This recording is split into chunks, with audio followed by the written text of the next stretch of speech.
Hello guys, welcome back to my channel. आज मैं train to Busan 2016 की movie explain करने वाली हूँ। मूवी स्टार्ट होती है और हम देखते हैं कि एक कार ड्राइवर के गाड़ी से एक हिरन की एक्सीडेंट हो गई है। उस वक्त उस हिरन को देखकर ऐसा लग रहा था कि जैसे वो मर गई हो, लेकिन थोड़ी ही देर बाद वो हिरन अजीबोगरीब से मूवमेंट कर कर उठ जाती है और उसकी आंख देखकर नॉर्मल वो बिल्कुल भी नहीं लग रही थी। इसके बाद हम एक आदमी को देखते हैं जो एक बहुत बड़े फाउंड का एक मैनेजर होता है। उसका नाम सीको था। कुछ साल पहले ही उसकी डिवोर्स हो चुकी थी, जिसकी वजह से वो अपनी छोटी बेटी का ठीक से ख्याल भी नहीं रख पाता था।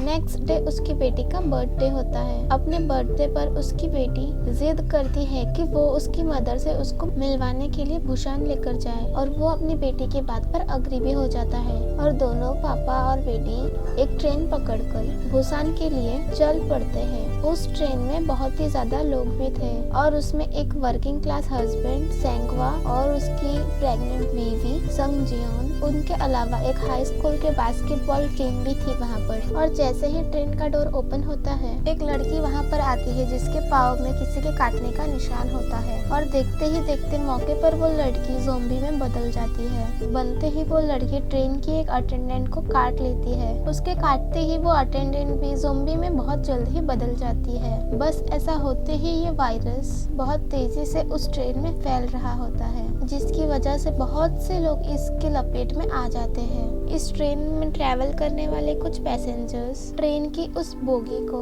जहाँ पर ये इन्फेक्शन फैला था छोड़कर किसी दूसरे बोगी में चले जाते हैं और अब वो जिस बोगी में जाते हैं वहाँ पर वो ज़ोंबी इन्फेक्शन नहीं फैला था। ट्रेन की न्यूज़ ब्रॉडकास्ट में बताते हैं कि ये ज़ोंबी इन्फेक्शन ना सिर्फ उस ट्रेन में ही बल्कि पूरी कंट्री में फैल चुका है और मैक्सिमम लोग इसके चपेट में आ चुके हैं। और जब ये ट्रेन किसी दूसरे स्टेशन पर जाकर रुकती है तब वो सारे पैसेंजर्स सिटी की तरफ भागते हैं, लेकिन बाहर निकलने के बाद वो अपने आजू बाजू देखते हैं कि यहाँ तो पहले ही वो ज़ॉम्बी इन्फेक्शन वायरल हो चुका है, जिसकी वजह से वो वापस ट्रेन की तरफ भागते हैं। ट्रेन में बैठने की भागदौड़ की वजह से लोग अलग अलग बोगी में बैठ जाते हैं। तब ट्रेन का कंडक्टर इस ट्रेन को बुसान की तरफ ले जाने का सोचता है, क्योंकि उसे रिपोर्ट मिली थी कि इन चंद बचे कुछ शहरों में बुसान भी एक शहर है जहां अभी तक ये इन्फेक्शन नहीं फैला है। सब लोग ट्रेन की तरफ भाग रहे होते हैं और वो 6 लोग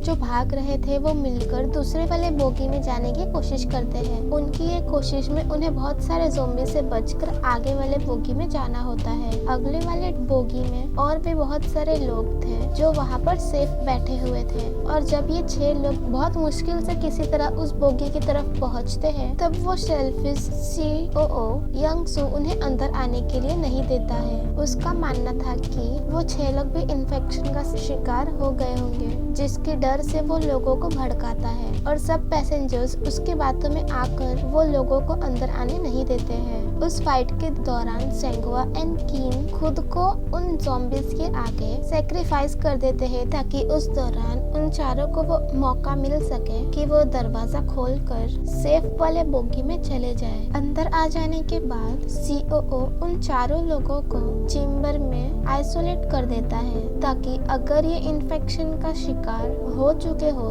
तो बाकी लोगों को इन्फेक्शन ना फैले।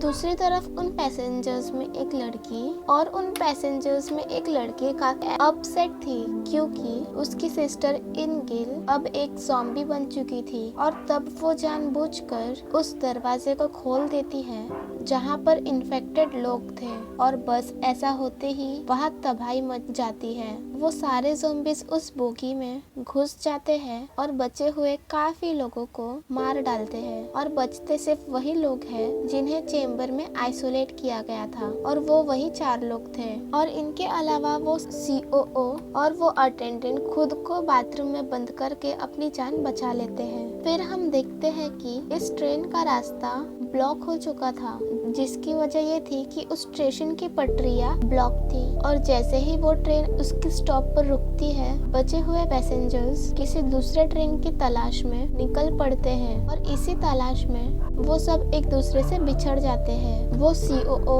एक बार फिर से खुदगर्जी कर लेता है। वो अपनी जान उस ट्रेन अटेंडेंट को ज़ोंबी की तरफ धक्का देकर अपनी जान बचा लेता है, जिससे वो अटेंडेंट की मौत हो जाती है और वो शेलफिश सीओओ बच जाता है। अब यहाँ पर यूनसो बच गया था, लेकिन उसे एक ज़ोंबी ने काट लिया था और वो डेफिनेटली खुद भी ज़ोंबी बच चुका था और वो बचे हुए लोगों पर अटैक कर देता है। सीओओ सिकओ ज़ोंबी यूनसो से लड़ता है, लेकिन इस फाइट में योंगसू उसे काट लेता है।